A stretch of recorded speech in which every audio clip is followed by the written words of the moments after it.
كونوا على الاستعداد لعرض الآن بودكاست تقبل. أنا من أصحاب الهمم، وعندي بتر في رجلي الشمال ومركبة طرف صناعي.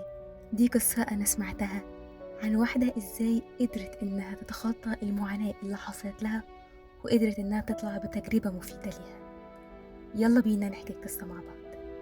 بتقول إنها قامت الصبح زي كل يوم زي الفل، مفيش أي حاجة، وعملت كل حاجة اللي زي ما بتعملها وزي ما متعودة عليها. بس في رجعتها بالليل كان الموضوع مختلف. كانت فاقدة رجليها الشمال بسبب حادث هي عملته. بتقول ان اللي حصل معاها ده ما خلاهاش ان هي تستسلم او ان هي تعيش دور المعاق. بالعكس، فضلت تدور وتشوف دكاترة كتير لحد ما لقت دكتور وقال لها ان هي لازم تسافر لألمانيا، لان هم هناك بيعملوا من احدث الاطراف الصناعية اللي ممكن انها تركبها. وبالفعل سافرت ألمانيا، وهي هناك عرضوا عليها فرصة شغل وتعليم. بتقول اللي حصل معايا ده خلاني أقدر الحياة أكتر ما أنا كنت أصلا بقدرها، لأن أستفيد بالمعاناة اللي أنا كنت اتحطيت فيها. ودلوقتي هيجي حد ويقول لي يا نورهان، طب الإنسان بطبيعته دايما بيسعى للشعور بالطمأنينة والرضا، فطبيعي في كتير مننا مش هيقدروا إن هم يواجهوا المشاكل والتحديات والصعوبات بالطريقة دي.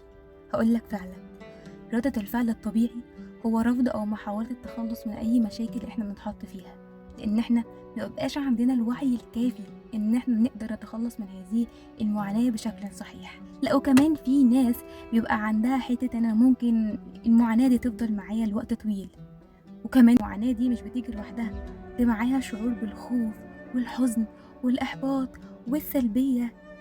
يعني أكيد ولابد إن أنا لازم أخاف منها وإن أنا أرفضها فعلا. بس زي ما متعودين ان في اي موضوع في الدنيا في منه الجانب السلبي، فاكيد برضو في منه الجانب الايجابي. بالظبط زي ما احنا بنبص لنص الكوبايه الميه الفاضي، لازم نبص لنص الكوبايه الميه المليان. يعني زي ما اكيد في المعاناه اللي بتقابلنا شعور بالخوف والحزن والتوتر والاحباط، فاكيد برضو في شعور شويه احسن من الشعور اللي قصدي اقوله هنا. ان احنا لما بنحط في مشكله بنلاقي ان دماغنا بتفكر بشكل عميق علشان تعرف تطلع من المشكلة اللي هي فيها.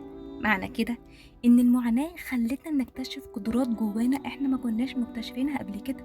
ومش بس كده كمان يا عم، ده بتخليك تنمو روحانيا وعاطفيا. ايوه، تنمو روحانيا وعاطفيا. يعني من خلال بقى استماعك دلوقتي للجانب السلبي والجانب الايجابي، انت بقى يا عزيزي المستمع اللي بتختار نظرتك للمعاناة دي.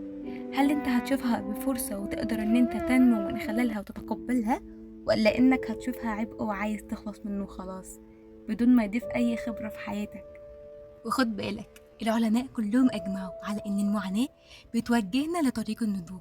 ايوه، يعني الخلاصة ان المعاناة زي ما فيها جانب سلبي فيها جانب ايجابي، والجانب الايجابي على فكرة فيها كويس جدا لانه بيعلمك الصبر والقوة والمرونة، وكمان بيخليك اكتر استعداد لاي تحديات مستقبلية ممكن تواجهك.